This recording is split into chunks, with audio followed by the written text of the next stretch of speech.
You know what we need now? Donnie, Rightside, and Joe Raineri, a man that has boots on the ground, live from Long Island, Bethpage Black. It's Keith Stewart. Keith, we are happy to have you. The atmosphere has to be building there. Donnie, I tell you what, if you scheduled your wedding for this weekend, you made a mistake. I mean, between the football, the Ryder Cup, the baseball wrapping up, man, what a weekend we have in store. And we're right here at the center of the universe, New York City. I love it.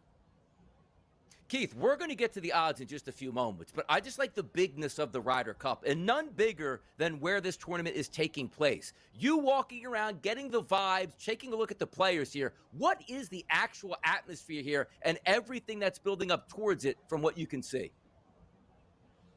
Well, whether it's the press room, Donnie, or it is just the grounds itself, there is a ton of fan support out here. People are getting here early and often. It doesn't matter what the weather is. People are all charged up for this thing. Everyone's talking about, we went out to dinner last night. The restaurant is just filled with patrons. And everyone's like, how early do we need to get there on Friday? Everybody wants to be ready for 7, 10 a.m. on Friday morning when that ball first goes in the air. I mean, the place is charged up. There's not a doubt in my mind that by like midday on Friday, there's going to need to be a PSA that goes out by the PGA of America that says we all need to calm down because the roof is about to literally rip off the top of this place, and we're only talking about press conferences. Yep. Yeah, well, you got 10,000 members that are going to be in attendance, 20,000 members. They're going to be walking up and down Bethpage Black because it is a Muni course after all there, Keith. But what is the format? Like, walk us through. How does this work? We all know about the singles on Sunday. What leads up to that? Okay, really great question. So we'll break it down real quick. It's a 3-day event. We're going to play a possibility of 90 holes. Each side has 12 players. In the first couple of sessions, so on Friday, we're going to play foursomes, which is better known as alternate shot. Joe, if you and I are partners, then what will happen is you get the odds, I get the evens, and then we alternate shots in from there. We play match play, not stroke play, so we're not counting every single shot. We're playing match play. If we win the hole over Donnie and his partner, then we go one up. So then in the afternoon, we're going to play what's called 4-ball, which is then 4 balls are in play, which is what we know is like better ball of partners. That's where the guys just make a ton of birdies. And then again, it's match play. And then we rinse, rewind, repeat on Saturday morning, foursomes, alternate shot again. Saturday afternoon, 4-ball, 4 balls in play. And then on Sunday at noon, high noon, we get 12 individual matches head to head.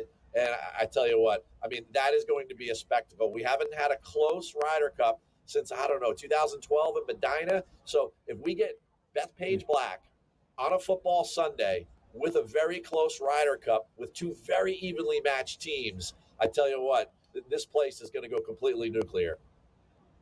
It's so awesome. And Keith, understand this, because sometimes you just can't put your finger on the pulse. Why is the European team so good at the events where they have to team up? And it's like the Team USA is like, we'll get them in the singles when it comes to really fruition here on Sunday. Why are they so good at the team concept?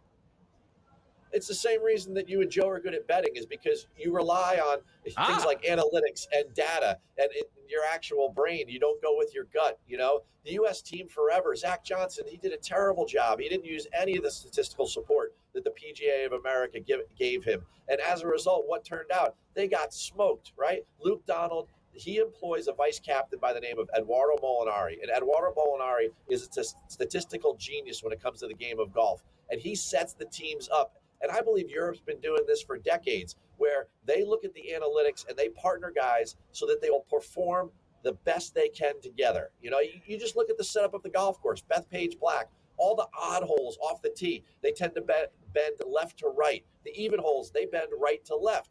If you take guys that work the ball the opposite way and you put them on one of those sets of holes and then you pair them together in an alternate shot format, you are going to lose. I don't care if their kids are named after one another, right? You have to set this thing up in a way that you would if you were a football coach or you were a baseball manager looking at pitching matchups, right? Match the players with each other to the course. That's what Europe's been doing. And that's why Europe, boat raced us over there in Rome. They set up the course, they set up the team, and they took us down. So talk to us here, Keith. The keys for a U.S. victory here. Obviously, the first couple of days, don't bury yourself where everything has to come down to Sunday. So talk to me. Who are some of the guys? What are the keys for a victory here? Well, Well, Joe, I mean, we have this one player. I mean, it's like having Tom Brady at quarterback in the Super Bowl. We've got Scottie Scheffler. I think the first key is that, and this is going to sound crazy, but I think we should play him in all 5 matches. I'm just throwing it out there. Oof. 15 wins in 2 years.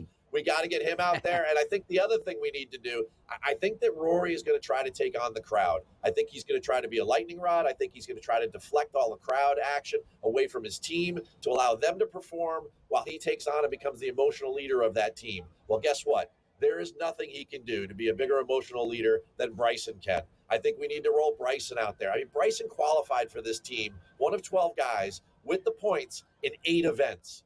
You know, some of these guys didn't qualify. Colin Morikawa didn't qualify with 40 events with which to get the number of points he needed. I think we need Bryson. I think we need Scottie. I think Bryson has been absolutely electric all week here so far. He's with the crowds, with his teammates and everything. I think Bryson is really could be the secret sauce for us that kind of brings the team room together and takes on the crowd and really gets them amped up to the point where then you got guys like Ben Griffin and Cam Young, who are rookies that, you know, maybe they don't have to worry as much about, you know, being as nervous as they are and everything. I think Bryson takes it all on. I think Scottie has to play great, and then that's the path to, you know, to U.S. victory. We're going to have you on a little bit later also, Keith, but I just want this from you as well. Like, you know, you've been around the block. You've talked to a lot of players. The pressure on this tournament, similar to a major and probably even higher than that, right? Absolutely, because you don't want to let your teammate down. You don't want to let your country down. I mean, we're talking about this. This is a tribal event, right? The Europe fans come over with their chant. The USA, the USA, the USA. President Trump is coming on Friday. Make no mistake, there is tons and tons of pressure. What you need to do is have the captain set your team up based upon where guys will perform the best. They'll roll those putts in. And, hey, you know what? I mean, I shouldn't say this, but Donnie, Joe, go USA. You said it, Keith. We love Keith. We'll have him back doing everything we need. Boots on the ground at Bethpage. Love to see it, Keith. Thanks for having me on this week.